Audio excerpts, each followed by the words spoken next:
Ang spiritual gift na nagmula sa Panginoon, dapat ibinabalik mo to sa Panginoon. Ito'y sa pamamagitan ng pagbibigay ng mga skills and abilities dito mismo sa simbahan. Amen? That's the spiritual gift. Kailangan unwrap natin yan, buksan natin. Meron nga, diba nakwento ko kanina sa Savior and Redeemer, may nakita akong post na nung Christmas daw, diba, may nakabalot daw na parang cookies mug. Ikaw, bubuksan mo pa ba? Hindi na nakaka-excite, diba? Kasi alam mo na na mug yun eh. Ano, itatabi mo na ngayon yun sa tukador, sa taas ng tukador. Kasi alam mo, baka pag may dumating na bibisita sa'yo, pwede mo nang ibigay yun. Ay, mug lang naman. After a year, ibibigay niyo na sana. Pero na-curious siya kung ano daw yung laman nun or ano yung tsura. Pagbukas niya, may 5,000 nakalagay sa loob. Imagine mo na hindi mo in-unwrap yung gift na yon kasi akala mo useless lang. Hindi mo magagamit. The same thing din sa life na meron tayo, sa spiritual gift na meron tayo. You have to unwrap that kasi minsan akala natin, wala lang to, para sa'yo lang to. Minsan akala mo hobby lang yan. Pero ang totoo, meron palang malaking bagay na nasa loob na paaaring maging encouragement sa ibang tao. Amen. Di ba may ibang tao na hindi kagandahan ng boses, di ba, pag sila ay nagpapaawit, pero yung heart pala niya ay nandun. Amen. That's called encouragement, the gift of encouragement. Kaya pala ni Kuya eh, kaya ko din yan. Di ba? Kung kaya ni Kuya Jeff, kaya din po yan ni Kuya Mac. Amen, di ba? Kung kaya nga paawit, kaya nga niya eh. Di ba? So that's spiritual gift. You have to unwrap that kasi hindi mo alam na may 5,000 pala dun sa loob ng baso. Amen? So kailangan buksan mo yan. And second po is yung puso. Nandun dapat yung puso natin. Amen? So yung puso, kakibat niyan yung desire and passion natin. Amen? Yung desire na dapat nandun yung puso natin sa ginagawa natin. Amen? Hindi yung pakitang tao lang. Kasi kapag ito'y pakitang tao lamang, kapag ikaw ay nadismaya sa isang tao, sa isang pastor, sa isang leader, hindi ka na magpapatuloy sa ginagawa mo. Wala naman nakaka-appreciate. Ang galing-galing kong ako mantay. May sayaw pa yun ha. Ay, pangalan. Okay. So may sayaw pa yun ha. Diba? Pero wala nakaka-appreciate. Kasi nga, ang nakatuon tayo sa tao. Which is na dapat, yung gift na to ay binibigay natin sa Diyos. Amen.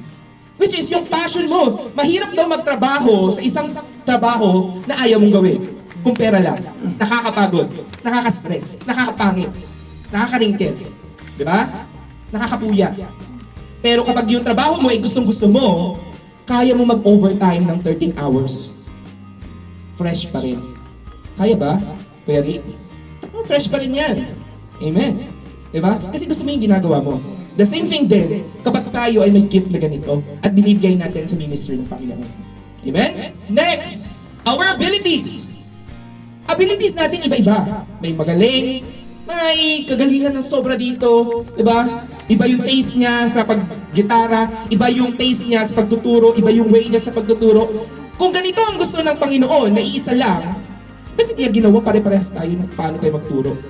Bakit hindi pare-parehas tayo magaling kumanta? Kasi gusto ng Panginoon ang variety.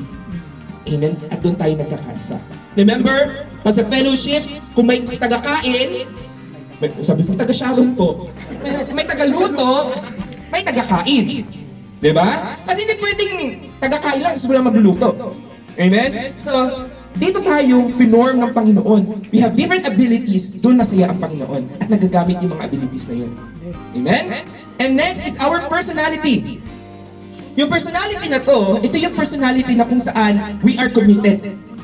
Amen? Ano man ang mangyari, no? Nandun yung heart mo, nandun pa rin yung pagpupursige mo, kasi minsan, nandun tayo sa point na wala na yung tao, di ba? Maraming umaalis, aalis ka na din.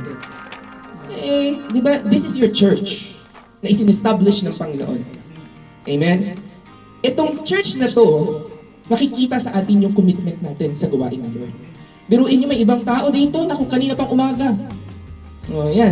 Kanina pa yung sino ba yung mga nasa umaga. At nandun yung support nila. Amen. Diba? Palakpakan nga po natin yung mga tao yan. Amen! Kasi that's their personality. Diba? Yung personality na nandun yung commitment nila sa gawain ng Panginoon. Kasi kung wala kang commitment, mahirap magpatuloy. Nakakapagod. Nakakapangit. Kuya, parang kanina ka pa nakakasabi na pangit eh. Parang pag sinasabi mong nakakapangit, parang masakit eh. Diba? Okay, next is the experience. Amen? Yung experience na yan, sabi ni Pastor Rick Warren dito, our greatest hurt is our greatest ministry. Amen? So, ibig sabihin, kung saan tayo madalas nasasaktan dahil hindi tayo na-appreciate, kung saan may broken family ka na hindi naaayos, di ba? Yung family mo, may mga broken relationship dyan na hindi naaayos, ito yung nagiging great ministry natin. Kapag dumating si kapatid na may pangangailangan about family matters, alam mo kung paano mo siya tutulungan. Diba? Sabi daw nila, sabi nga ni Pastor Rick Warren dito, ang tao lang na makakaintindi sa taong may anak na Down syndrome is yung may anak na inalagaan na may Down syndrome. The same thing din sa buhay natin. Tayo ay makakaunawa dun sa mga experience kung tayo ay nakakaranas nito. Amen? So kung tayo po ay nakakaranas sa trabaho, akin na yan, ganito lang yan. Madali lang yan. Diba? That's our experience. So minsan kung pag tayo ay nakakaranas ng mga troubles, diba? Mga trials, huwag niyong maliitin yan. Dahil yung mga experience na yan, ito ay nagiging, kapuri-puri sa Panginoon. Amen? Kaya nga po huwag niyo pong ini-insult ang Panginoon sa pagmamagitan ng doubt and worries. Amen? At kaya nga mga Kristiyano daw ay laging fresh. Tingnan niyo po ang katabi niyo. Pressure. Hindi po pressure, ha? Fresh. Hindi po pressure. Okay, fresh po yan. Nagbo-glow po yan. Amen? Next. Okay, kahit di daw naliligo, fresh pa rin yan. Especially ngayon, malamig. Amen. Sige Max, sunod-sunod mo na. Each one should use whatever gift he has received to serve others. Okay, kahit nagkakain ka dyan, that's your gift. Taga-Sharon, that's your gift. Kasi yung Sharon mo, ibinabahagi mo yan sa ibang tao. It's the encouragement na, may maraming palang Sharon doon, Ang sarap ng luto nila, makasama nga next week. That's an encouragement. Right? Yung gift mo na mapaupo-upo lang dyan, wag mo malitin yan. That's an encouragement sa pastor na ang tagal-tagal mo na nakaupo dyan, o yung pastor matagal na rin nakatayo dito, hindi pa rin napapel, at least merong umaattend. Amen? So the people I form for myself that they may proclaim my praise. Your hand shaped me and made me. Sabi nga ni Job. Amen. Next. Yan. My fourth purpose in life is to, reveal mo na, Kuya Mac, serve God by serving other, which is what we call ministry. Ayun, Mac, pakireveal nga para maisulat nila. Yun, the fourth purpose in life is to serve God by serving others. Sabi nila, I serve the Lord. Pero yung nangailangan si kapatid, hindi kayang matulungan. Lahat naman kaya ng Panginoon, di ba? Kaya niya lahat. Siya nga may gawa ng lahat eh. Kaya niya i-provide ang lahat ng pangangailangan ng Lord. Pero paano natin napagkita yung service natin sa Panginoon? By serving others. Amen? Okay, which is called the ministry. At wag po natin malituhan kung ano tinatawag na ministry. Kasi ang iba, pag sinabing ministry, saan kang ministry? Dito ako sa music ministry. Dito ako sa food ministry. Ano ginagawa ng food ministry? Ito, tagaluto. Diba? Ikaw, saan kang ministry? Multimedia. Yan. Ikaw, saan kang ministry? Sitting ministry. Anong ginagawa mo dyan? Nagpapainit. Ng ano? Ng upuan. Diba? So that's ministry. As I told you earlier, na ang ministry na yan, to serve other people, is encouragement sa pastor, na nandyan ka. Nandyan ka pa, hindi pa ready. May time ka. Don't worry. Darating ang time na hihipuin ng Panginoon yung puso mo para magsilbi sa Panginoon. Amen? Okay. Saan kang ministry? Transpo. Diba? Saan kang ministry? Sandok Kanin Ministry. Ayan po si Kuya Mac. Amen? Meron din tayong taga-ayos ng upuan at lamesa ministry. Hanapin niyo po kung saan po kayo pwedeng magamit ng Lord. Ang dami pwedeng magamit. Diba? Kulang na lang pagalawin yan. Hindi gagalaw yan. Sabi nga sa pinag-aaralan namin sa physics, hindi daw gagalaw isang bagay kung hindi mo gagalawin. That's the first law of motion. So Jesus, your attitude must be like my own. For I did not come to be served, but to serve. Amen. Kaya yun pala yung ginawa ng Panginoon, ipinakita niyo yung kanyang humility and humbleness. Kapag tayo daw itinataas ng Panginoon, dapat tayo ay bumababa. Amen? Kasi kapag yung iba, tinataas na, nakakalimot na sa Panginoon. Nawawala na. Kaya pag hinanap mo, saan na si kapatid? Nandito lang yun noong Friday. Ngayon, wala na. Amen? Eh kasi na-promote. Ngayon, may excuse na. Ako po kasi ang gumagawa ng schedule. Ikaw pala gumagawa ng schedule. Ba't di mo ayusin? Para makaten ka ng Friday. Amen? Eh kasi po, may overtime. May overtime ka po sa Batha. Ba't sa Batha yung overtime? Nagbago na po ba yung, nyo po, yung lugar ninyo? Amen. Sa Villaggio daw. Ako, may part-time si Kuya sa Villaggio. Amen. Pwede naman part-time sa mga ibang araw, di ba? Pero yung time na para sa Panginoon, dapat hindi natin ito kinaliligtaan. Kasi kapag tayo po ay kinaligtaan natin, mas mahirap pag kinaligtaan tayo ng Panginoon. Amen. Yun lang. Mahirap dun. Amen. Next po. Okay. Learning to serve like Jesus. Pero paano ba mag-serve like Jesus? So number 1, okay, basahin po muna natin itong The Good Samaritan, pero isa-summarize ko na lang kasi baka matapos tayo hanggang alas 7. Amen? So the parable of the Good Samaritan, meron pong 4 dyan na karakter. Yung una, yung isang tao, yung isang lalaki na binugbog at pinagnakawan. Amen? Yung pangalawa, yung priest na tumingin doon at umalis. Kaya anong meron dyan? And then alis. Okay? At yung pangatlo, yung Levita. Yung Levita, sa mga tao hindi nakakalam, di ba meron tayong ditong Levites. Sila po yung mga tagapaglingkod. Sila yung inatasan ng mga lipi na sila ay mag-asikaso sa templo ng Panginoon. And ayun yung primary goal nila, bawal sila magtrabaho. Pero nung dumating yung pangangailangan na kailangan tumulong, ano po ang ginawa ng Levita? When he came to the place and saw him pass by on the other side. And then, the Samaritan, sino po ang mga nakakalam dito kung alin yung Samaritan? Ang mga Samaritano po, or mga Samaritana, sila po yung mga lahi na kung saan outcast sila. Sila ay nakatira sa northern Israel na kung saan sila ay tinatawag ng mga half-Jew at half-Gentile. So, ibig sabihin, sila ay pinagdidirihan ng mga Hudyo. Amen? Pero tingnan nyo ang ginawa ng Samaritano. As he traveled, came where the man was, and when he saw him, he took pity on him. Sa mga bagay na hindi natin inaasahan, sila pa yung mga taong tumutulong sa atin. And that's God. That's Jesus. Amen? Diyos na nga, bumaba sa lupa para sa ating kaligtasan. Amen? And the parable of the Good Samaritan, may 3 bagay po dyan. Okay? Next. So, keeping my distance. Ito, saan tayo dito? Baka nandito tayo kaya hindi tayo lumalago. Una po, tayo po ba, pag sinabihan tayo, kuya, ikaw sa opening prayer. Avoidance. Ayan. Avoidance. Umiiwas. Biruin niyo po, alam na nila ang salita ng Panginoon because they are the priests. Sila ay tagapagturo ng salita ng Panginoon. Pero they're still avoiding sa calling ng Panginoon. Amen? Paano ka makapag-minister, diba, sa gawain ng Panginoon kung palagi kasi mo sinasabi, hindi ko pa kaya, kuya? Paano mo masasabi na kaya mo kung hindi mo ginawa?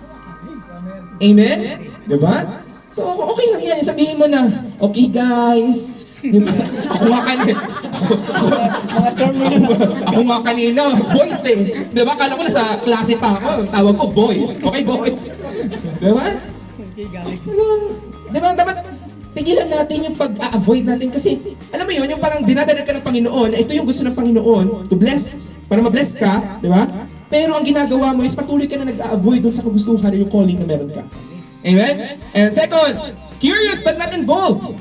Yan, marites lang. Yan, ganyan tingin. Join. And then after a week, di mo na makita. Kasi nga, curious but not involved. Ang gusto ng Panginoon sa kanyang ministry is yung mga taong committed. Hindi yung tipong iindap-indap. Friday attend. So next Friday, umaten ako ng Friday. Ngayon, nahinga ko naman. Next Friday, attend ako kasi last Friday wala ako. Ito po tayo, they're Levites. Diba? Yung binigay na example ng Panginoon sa mga Levita na kung saan ang pinakagawain lang nila is mag-asikaso dun sa synagogue. Hindi nga sila pinagtatrabaho ng Panginoon. Amen? Pero ang gusto ng Panginoon, yung mga taong committed sa kanyang ministry. And again, this is your church. Eh sinong gagalaw at sinong kikilos sa simbahang ito kung walang committed na magtatrabaho? Amen? Kasi kung ganyan lahat tayo dito, hindi po lalago ang simbahan ng Panginoon. Amen? And number 3, treat others how I want to be treated. Available and willing. Sinong willing dito sa pangangailangan ng simbahan? Mukhang mahina. Hindi pa sila ready. Sinong available and willing sa pangangailangan ng simbahan? Ayun. Na-record mo ba, kuya, kung sino nag-amen? Ayun, amen.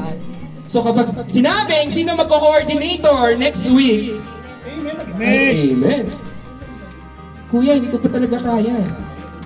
Sabi ng Lord, I will never leave you nor forsake you. Kuya, wala talaga akong alam. Lahat naman tayo nang galing sa pagiging walang alam. Sa psychology, tawag doon ay tabula rasa. Diba? Yung black slate. Wala tayong alam. Oo. Tagalog lang po. Ano daw? Tagalog mo. Diba? Walang alam lahat. Kaya kailangan kung ano yung pinapasok mo doon, yun yung matututunan niya. Amen? Kuya, hindi pa ako ready. Kailan ka magiging ready pag 65 years old ka na? Diba? Kaya minsan, okay lang. Sabi nga ni Pastor Rick Warren sa kanyang libro, yung experiment ay okay lang. Kaysa hindi mo sinubukan. Minsan doon ka pala, kuya, parang pwede ako dito sa pagpapaawit. Kuya, parang hindi sila natutuwa sa pagpapaawit ko. Doon na ako sa multimedia. Ay, kuya, mukhang lagi silang nahuhuli dahil sa akin. Doon na lang po ako sa food ministry. Doon ka pala magaling. Minsan direct ka ng Panginoon. Diba? Ngayon, nagkaroon ka na sa sakyan. Napunta ka sa transport ministry. Hindi ka na pala nalilate dahil yung transport din, yung naghatid sa'yo, hindi nalilate. So doon ka pala, inilalagay ng Panginoon. Amen? So, ang kailangan lang is yung availability natin and yung willingness natin. Amen? And again, this is your church. Amen? Serving like Jesus means being available. Okay. Medyo mahirap to, Kuya Kiko. Kasi may OT ako sa Villaggio Mall, sa 3rd floor, sa restaurant. Amen. Tapos nagbablog. Hello guys! I'm here in Villaggio! Ayun. Kasi nga, hindi nakatin dahil ikaw nga daw ang coordinator. Amen. So next mo nga, Kuya Mac. So 2 blind men shouted, Lord, have mercy on us. Jesus stopped and called them. What do you want me to do for you? He asked.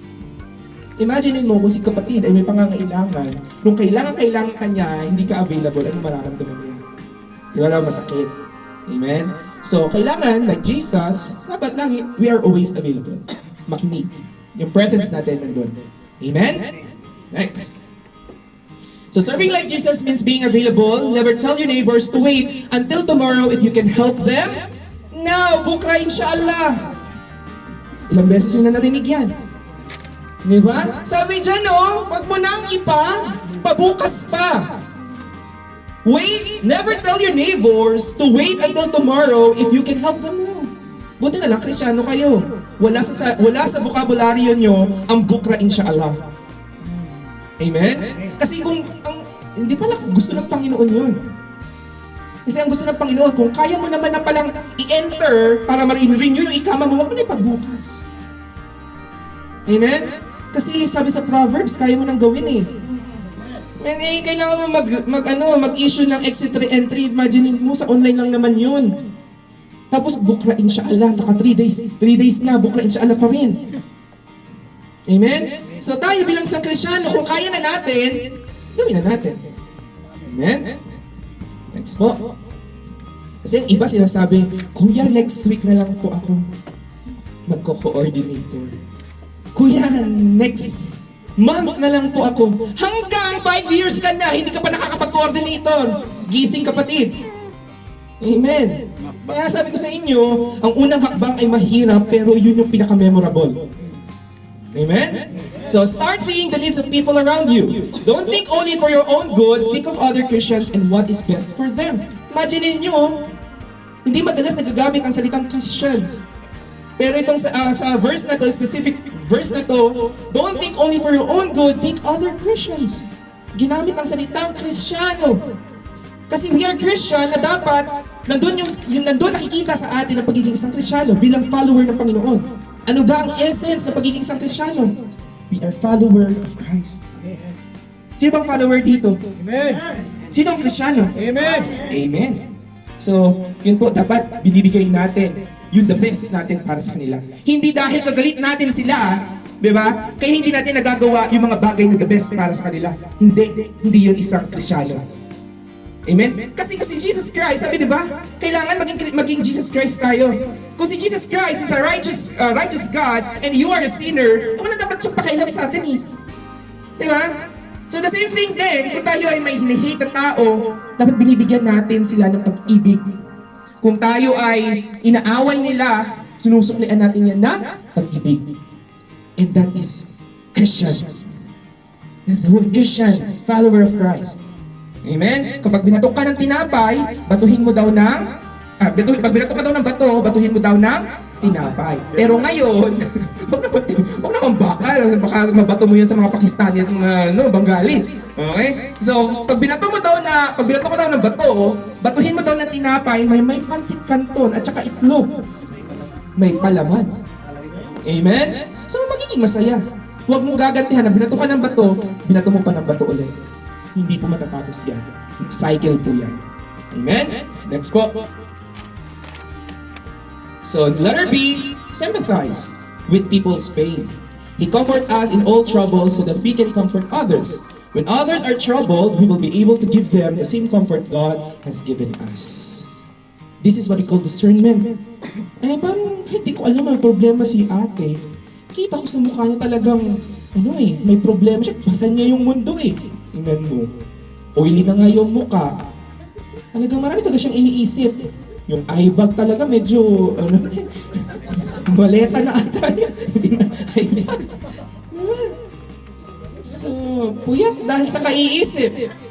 So, kailangan matuto tayo magsimpathize. So, kapag tayo ay merong ganitong gift, na discernment, ibig sabihin, nagkakaroon tayo ng maayos na fellowship sa ating kapatid.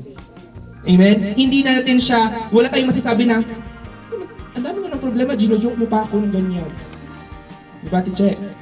Ang dami mo ng problema, yung joke mo pa, nakakasakit talaga sa akin. Amen? So, dapat marunong tayo mag-sympathize other people's pain. Amen? It's the moment and meet the need. So, sa mga hashtag, gumagamit ng hashtag, sabi dyan, Carpe Diem. Di ba, may ganun? Do not withhold good from those who deserve it when it is in your power to act. Do not say your neighbor, come back later, I'll give it tomorrow. Pamilyar, di ba? I will give it tomorrow. Ito yung last school ko, yun yung naririnig ko, Bukra, inshallah, you will have a ticket, you have the visa. Okay, when you now have it with you. Di ba? Kung kaya lang, gawin na natin. Amen? Kung kaya mo mag-exhort ngayon, mag-exhort ka. Kung kaya mong tumulong financially, bigay. Kasi sa susunod, di mo alam kung meron ka pang maibibigay. Kasi may barrier. Spend whatever it takes. Therefore, as we have opportunity, sabi ko kanina, let us do good to all people, especially to those who belong to the family of believers. Minsan, tayo ang ginagamit ng Panginoon para ma-bless natin yung kapatid natin na yan. As I told you before, many times already, kapag si kapatid na nanalangin ng bigas, hindi po yan mahuhulog sa langit at bababa kasi magkakabukol. So minsan, ang ginagamit is si kapatid para yung miracle ng Panginoon ay naisa sa katuparan sa pamamagitan mo. Biruin mo kapag yun dumating, di ba? Ma-worship ang Lord, which is our number one na purpose dito sa mundo. Thank you, Lord, sa bigas na to dahil sa pamamagitan ni Ate Cha.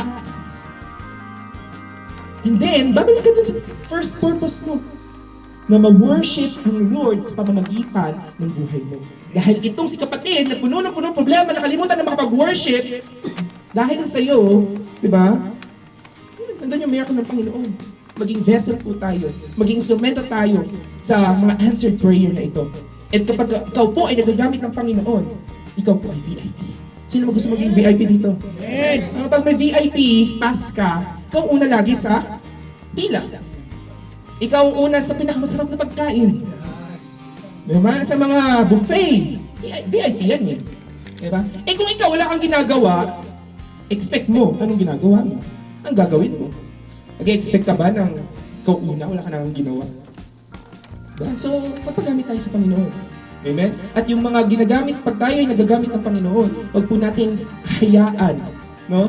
Na ito'y, parang isipin natin na baliwala lang. Dahil hindi tayo na-appreciate ng mga leaders, mga pastor, ni ate, ni kuya. No? Kapag yan po ay hindi po tayo na-appreciate ng ating mga pastor and leaders, mas magalak po kayo. Bakit? Kasi si Lord ang mag-reward sa iyo. Si Kuya Jim, hindi ka bibigyan yan ng trabaho. Hindi ka niya kahit anong gawin mo, magpasikat ka, tumalong-tumbling ka dyan, si Kuya Jim hindi magbibigay sa'yo ng trabaho. Hindi niya kayang i-renew yung kontrata mo. Pero si God, ikaw ay magtrabaho sa ubasan niya, ibibigay niya lahat ng pangangailangan mo. Amen. Di ba? So, kung hindi man kayo ma-appreciate, kung kayo aalis sa simbahan at aalis, wait niyo po yung reward ng Panginoon para sa inyo. Amen? Barriers. First barrier, una, self-centeredness. Kasi baka makulangan ako, kuya, kaya ayaw ko. Itong ano na to, ayaw ko ibigay sa Lord. Amen? Yung time na meron ako, ayaw ko ibigay sa Lord kasi baka maubusan ako. That's self-centeredness. Forget yourselves long enough to lend a helping hand. Kaya nga daw, yung mga taong mapagbigay ay hindi nagkukulang. Diba? Kasi nga, yun yung sikreto ng Panginoon to bless you. Kapag kayo po ay may opportunity na makapagbigay, give it. Kasi ikaw ay ginagamit ng Panginoon. At hindi ka pagkukulangin. Ang gusto ng Panginoon, mag-bless ka sa pamamagitan ng pagbibigay. And next po. Second barrier, kung bakit hindi tayo nakapag-serve. Perfectionism. Narinig niyo na ba ang silang, Kuya, hindi pa ako marunong. Hindi talaga tayo magkakaroon ng perfect, no, ng mga talents. May pagkakamali talaga, Kuya, ayoko na kasi hindi talaga sila magaling kumanta. Nahihirapan ako mag-gitara. Hindi ako nakakasunod. And if you wait on perfect condition, you'll never get anything done. Dumating na 70 years old, no, kahihintay mo ng perfect na talents, skills, hindi dumating. Dumating na ang Diyos, kaharap mo na siya, at sasabihin, Kuya, Lord, hindi po kasi sila magagaling kayo, umalis ako. Ultimo pagluto, medyo maalat. Sorry na daw. We're still living in an imperfect world daw, di ba? And that's true. Kung hanapin mo yung perfect church, perfect leader, perfect ate at kuya, wala din mahanap yan. Sa lilipatan mo, or sa pupuntahan mo, ganun at ganun din. Di ba? Kasi, hindi na daw perfect kasi nandun ka eh. Ikaw pala yun eh. Oo. Sayang. Di ba? So, kaya nga tayo, kaya ang gusto ng Lord may variety. May pagkukulang si kuya, ikaw pumupuno. Di ba? So, ganun yun. Amen. Next po, may third yan eh. O, di ba? Sabi natin, hindi nga perfect. Okay. Materialism. No servant can serve two masters. You cannot serve both God and money. Alam niyo po sa panahon natin ngayon? Kung ano yun? Yun yung mga material things. Trabaho. Na akala natin, yes, ang trabaho ay pagpapala ng Panginoon. Pero minsan nagkakaroon tayo ng dahilan para hindi tayo makatin ng simbahan. At alam niyo sa sarili niyo na ikaw at ang Lord lang nakakalam kung busy ka ba talaga. Or busy-busyhan. Tapikin niyo ngayon katabi niyo. Kuya, ate, ikaw ang topic sa hapon na ito. Kuya, ikaw ang topic sa Sensya na po. Ito po ay binigay lang sa akin ng Lord. Amen. Next po. Number 2, serving like Jesus means being grateful. Okay. Paano po naging grateful ang pag-serve sa Lord? Naubos na yung oras mo. Imagine, umaga, alas 8 hanggang alas 8 ng gabi, nandito ka, paano ka naging grateful? Dahil pasalamat ka, ikaw ay ginagamit ng Panginoon. Amen? Jesus looked up and said, Father, I thank you that you have heard me. I know that you always hear me, but I said this is for the benefit of the people standing here. Kasi kung nasa baha ka, gagastos ka. Dito, makapag-sharon ka pa. Bahala kayo, kung mamili kayo, kung saan kayo makapag-benefit. Di ba? Ganun lang yun. So you have to be grateful. Being like Jesus means being grateful, serve the Lord with gladness. Kanina, kanta, joy, joy, joy. Ano English ng torta? Ay, ng talong? Torta. Hindi yan si Joy, yung kanta kanina. kanina, guys, saya, saya, di ba? So, nandun yung gladness, nandun yung happiness. Amen? Sabi ni Pastor Rick Warren dito sa nag-advance kasi ako ng 3 chapters or 4 chapters. Ang sabi niya, ang happiness yung happiness is yung yung physical. Okay? Pero yung rejoicing, nagmumula kahit ano pa yung problema na meron ka, you can still worship the Lord. Amen? Kaya, rejoice. Ito yung gladness na sinasabi. Na hindi ang problema, ang sukatan na pagbibigay ng worship sa Panginoon. Amen? So, walang distraction sa pagbibigay ng pag-worship sa Lord. This will save us and choose for His holy work not because we deserve it, but because that was His plan simula pa. Amen? Kung meron tayong maging grateful, ang barrier niyan ay comparing and criticizing. Kuya, sabi ko kanina sa SAR, 45 minutes na. Sabi ko sa SAR kanina, okay, sabi ko, Lord, gusto mo ba umattend ako ng every other week sa umaga sa SAR? Ano sabi ng Lord? Sometimes, helping is no helping. Paano yun, kuya? Paano yun, Lord? Alam mo yun, habang nasa ako sa bus, kasi medyo 20 minutes yung pag-aantay ko dun sa bus kanina, kasi gusto ko alam mo yun, habang may preaching ka, pag may preaching ka, nakakapag-communicate ka sa Lord. So, sabi ko, Lord, bakit? Kanina, I was blessed na imagine, merong nag-lead ng congregational prayer na bago, tapos mayroong opening prayer na nagsistart na mag-opening prayer and closing prayer. Kung ako yung kami yung upo dito, at kayo upo dito, at tatayo dito, hindi nila magagawa yun kasi occupied yung space nila. And sometimes, helping is not helping at all. And sabi ng Lord, may plano ko sa kanila, huwag mo nang galawin. I want them to grow. So yun pala yun. And akala ko, bilang isang tao, gusto ko tumulong sa SAR. Kasi as a DSO, gusto ko tumulong sa SAR pa rin, na nandun pa rin yung presensya ko. And sometimes, Lord, nangungusap sa'yo na sometimes helping is no helping. Diba? Kasi na-occupy yung space na dapat para sa kanila. Na ikaw ang kumikilos. Diba? Noon, nung ako nag-bumutay medyo dyan, si Ate Jo, hindi alam paano gawin. Pero ngayon, alam na. Diba? So, helping is sometimes no helping at all. At nangyayari yan sa mga magulang. Akala natin, sa sobrang support natin sa mga anak natin, tinuturuan natin sila na hindi mabuhay na mag-isa. Amen? Dapat maging independent yun. Amen? Next po. Second barrier. Wrong motivations. Ako ang bida. Kung gusto mo maging bida, pumunta po kayo sa Showtime. Okay? Pero kung gusto nyo maging bida ang Lord, pumunta po kayo sa Arja. Ulitin ko ha. Kung gusto nyo maging bida, pumunta po kayo sa Showtime. Or sa Jollibee. Diba? Pero kung gusto nyo maging bida ang Lord, pumunta kayo sa Arja. That's the right motivation. When you do good deeds, don't try to show off. If you do, you won't get a reward from your Father in heaven. Amen? At sabi ko nga kanina, ang Lord na mag-reward sa inyo. Amen? Next. Serving like Jesus means being faithful. I have brought your glory on earth by completing the work you gave me to do. The one thing required of servant is that they be faithful, which is commitment sa Lord. Ano man ang problema, kahit anong oras na, kahit 49.08 na ang oras, you're still committed at hindi matutulog. Amen? That's commitment. Ministry. Diba? Pinag-usapan natin how we serve others. Pag tumayo ka po sa harapan ng Panginoon, ito ang sasabihin ng Panginoon. Well done, good and faithful servant. You have been faithful with a few things, so I will put you in a charge of many things. Come and share your master's happiness. Tinanong ko ng Panginoon, iniisip mo, well done, umupo lang naman ako doon ng 10 years. At sinabihan ka, well done, good and faithful servant. So kung gusto po natin marinig ito sa labi ng ating Panginoon, kilos-kilos din. Sabihin mo nga sa kapatid mo, kapatid! Kilos-kilos din! Kilos din. Gising, exercise, kilos-kilos.